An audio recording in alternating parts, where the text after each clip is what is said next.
সবাই বলে না একটা মেয়ে খারাপ হওয়ার পিছনে একটা ছেলের হাত থাকে। আমি তো বলবো একটা লয়াল মেয়ে খারাপ হওয়ার পিছনে তার 12 ভাতারি খানকি মাগি বান্ধবীর হাত থাকে। তার কারণ একটা মেয়ে তোমাকে মন থেকে ভালোবাসে, তোমার সাথে অনেকদিন সম্পর্ক চালিয়েছে, অনেক বছর সম্পর্ক চালিয়েছে, কিন্তু তার বান্ধবী তার বয়ফ্রেন্ডের সাথে দেখা করতে হবে, বলবে চল আমার সাথে চল। যে বলবে আমার বয়ফ্রেন্ডের সাথে যে ছেলেটা এসেছিল ওর সাথে প্রেম করবি, আমার একটা বন্ধু আছে তার সাথে প্রেম করবি, আমার এর সাথে প্রেম করবি, আমার বালের সাথে প্রেম করবি, সব সময় তাকে অ্যাপ্রোচ করতেই থাকে।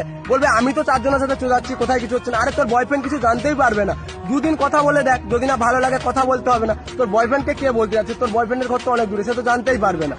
আর এমন ভাবে ঠিক একটা মেয়ে কথা বলতে শুরু করে, কথা বলতে বলতে ছেলেটার থাকে এবার লুকোতে শুরু করে। আর একটা মেয়ে যখন একটা অন্য ছেলের সাথে কথা বলে সেটা মেয়েটার ব্যবহারেই বোঝা যায়। বাট মেয়েদের বুদ্ধি আটুতে থাকে, এমন এমন কাজ করে, ছেলেকে ব্লক করে ফোন করবে, ফোন করে বলবে যে বাবা ফোন করছিল, রাত 12টার সময় বলবে যে মাসি ফোন করেছিল, তাই অন্য করে ব্যস্ত ছিল।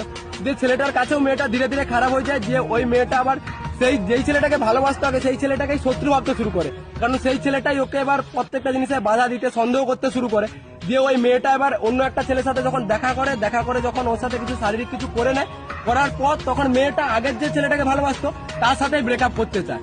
এভাবেই ধরতে গেলে একটা মানে ভালো মেয়ে, লয়াল মেয়ে, সে খানকিতে পরিণত হয়। আর একটা ভালো ছেলের জীবন, যার কোনো দোষ নেই কিছু নেই, যে মন থেকে 100% ভালোবেসেছিল, সেও নষ্ট হয়ে যায়, সেও খারাপ হয়ে যায়।